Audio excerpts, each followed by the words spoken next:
Մի հարգելի հետևողներ, մեր զրուցակից Արտակ Բեգլարյանն է։ Պարոն Բեգլարյան, ես ուզում եմ այս պահին անդրադառնալ կոնկրետ այսօր քննարկվող թեմային, խորագիրը նշված էր արցախցիների վերադարձի իրավունք։ Սա ինչպես եք տեսնում, այս տեսլականը որքանով է հնարավոր եւ արդյոք գործող իշխանությունների օրոք այդ վերադարձը հնարավոր է դիտարկել։ Ես բազմիցս եմ նշել, որ նախ վերադարձի իրավունքը իրավունք է եւ վերադարձը որքան էլ այս պահին հնարավոր չէ նման աշխարհաքաղաքական եւ ներքաղաքական կոնյունկտուրայի պայմաններում, դա չի նշանակում, որ դա հնարավոր չէ կոնկրետ ժամանակահատվածում։ Դա կլինի տարիներ, թե տասնամյակներ հետո, բայց սա այնքան հիմնարար իրավունք է, որ նախ առնչվում է 150,000 մարդու կյանքի եւ որպես հավաքական միավոր ժողովրդի իրավունքների եւ երկրորդը սա հակամարտության կարգավորման, կայուն, արդար, խաղաղ կարգավորման գրավականներից մեկն է։ Հետևաբար մենք այս իրավունքի մասին պետք է խոսենք եւ գործենք աստիճանաբար մոտենալու այդ տեսլականին, գիտակցելով, որ նախ այո, գործող իշխանությունները Հայաստանի Հանրապետության դեմ են մեր վերադարձին, ավելի նույնիսկ ուղիղ տեքստով ասում են, որ դա Հայաստանի ազգային անվտանգությանը սպառնալիք է։ Հետևաբար ինձ համար հստակ է, որ գործող իշխանությունների ժամանակ ակնհայտորեն վերադարձի իրավունք, արցախցիների վերադարձի իրավունքի մասով դիրքորոշում չի փոխվելու։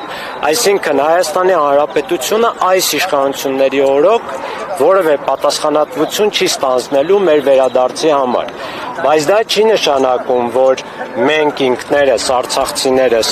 մեր իրավունքի համար չպետք է պայքարենք, չպետք է պահանջենք լուծումներ, միջազգային մեխանիզմներ եւ Հայաստանի Հանրապետությունից հստակ դիրքորոշում մեր օգտին, մեր իրավունքի իրացման օգտին, գիտակցելով, որ երկար ճանապարհ ունենք անցնելու, այսպես նշեմ։ Պարոն Բեգլարյան, նայեք, այսօր Հայաստանի իշխանությունները չեն բացառում ԵՀԿ Մինսկի խմբի ձևաչափից հրաժարվելու հեռանկարը եւ նույնիսկ միջազգային հայցերը հետ քաշելու հեռանկարը։ Այս պարագայում արդյոք վերջնականապես նախ կփակվի հայկական Արցախի էջը, հաշվի առնելով, որ ԵՀԿ Մինսկի խմբի ձևաչափը անգամ պասիվ վիճակում հուշում է այն մասին, որ խոսքը ինչ կատարվում է այսօր հակամարտությունից բխող իրողություններ են եւ հաջորդ հարցը նաեւ թե միջազգային հայցերից հրաժարումը ինչ հետևանքներ կունենա։ Նայեք, վերջնականապես փակելու Արցախի հարցը նկատի ունեմ, վերջնականապես փակելու ձևակերպումը ես շատ զգուշ եմ օգտագործում։ Մինսկի խմբի լուծարմամբ իհարկե վերջնականապես չի փակվելու։ Միջազգային գանգատները հետ վերցնելով իհարկե վերջնականապես չի փակվելու, բայց երկու պարագայում էլ նշանակալիորեն բացասական ազդեցություն է ունենալու մեր երկարաժամկետ պայքարի համար եւ վերականգնելու մեր իրավունքները եւ նաեւ պատասխանատվության ենթարկելու ադրբեջանական կողմին իրենց կատարած հանցագործությունների համար։ Այո, շատ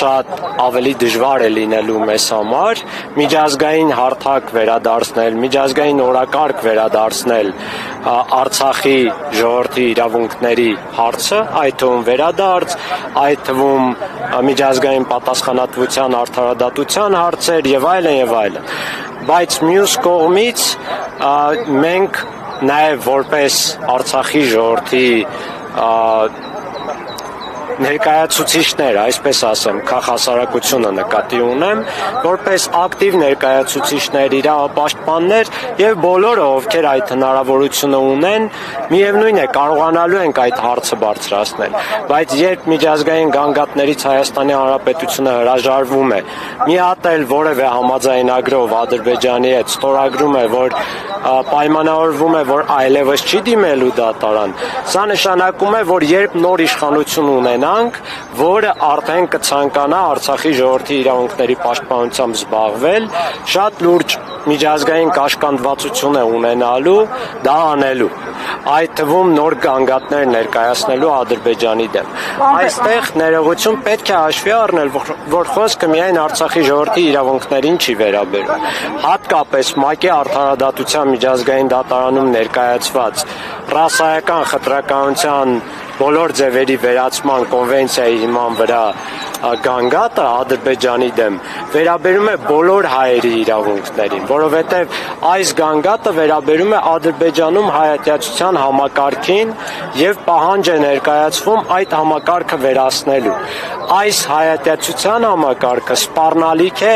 բոլոր հայերի իրավունքների համար եւ բոլոր հանցագործությունները բոլոր հայերի հանդեպ, որոնք կատարվել են Ադրբեջանի կողմից, թե Արցախի ժողովրդի հանդեպ, թե ադրբեջանահայության հանդեպ, թե Հայաստանի Հանրապետության տարածքում, բոլորը կատարվել են այս նույն գաղափարախոսական հիմքով։ Եվ եթե Հայաստանի Հանրապետությունը հետ վերցրեց այս գանգատները,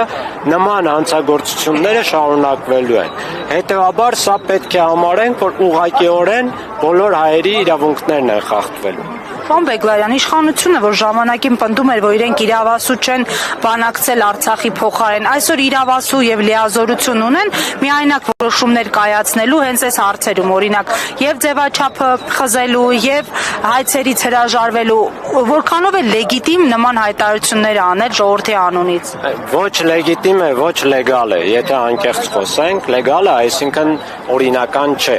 Ես կարծում եմ, որ դրանով իրենք նաեւ հատկապես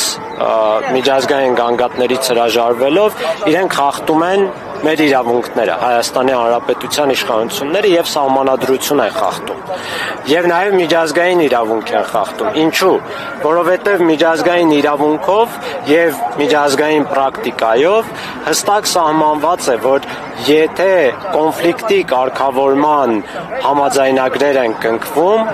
միջազգային գանգատներից պետք է հրաժարվեն, կարող են հրաժարվել միայն այն դեպքում, եթե այդ համաձայնագրերով համարժեք եւ արդյունավետ մեխանիզմներ են նախատեսված խախտված իրավունքների վերականգնման համար կամ դրանց հետևանքների վերացման համար։ Տվյալ պարագայում Հայաստանի Հանրապետության իշխանությունները ոչ միայն այդ մեխանիզմը չեն դնում,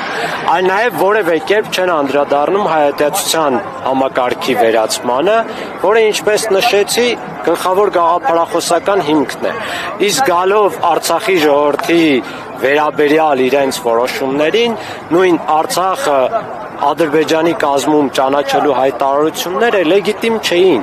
Ընդ որում լեգիտիմ չէին ոչ միայն Արցախի ժողովրդի անունից, այլ նաև Հայաստանի ժողովուրդը իրենց այդ իրավունքը չէր տվել։ Իրենց քաղաքական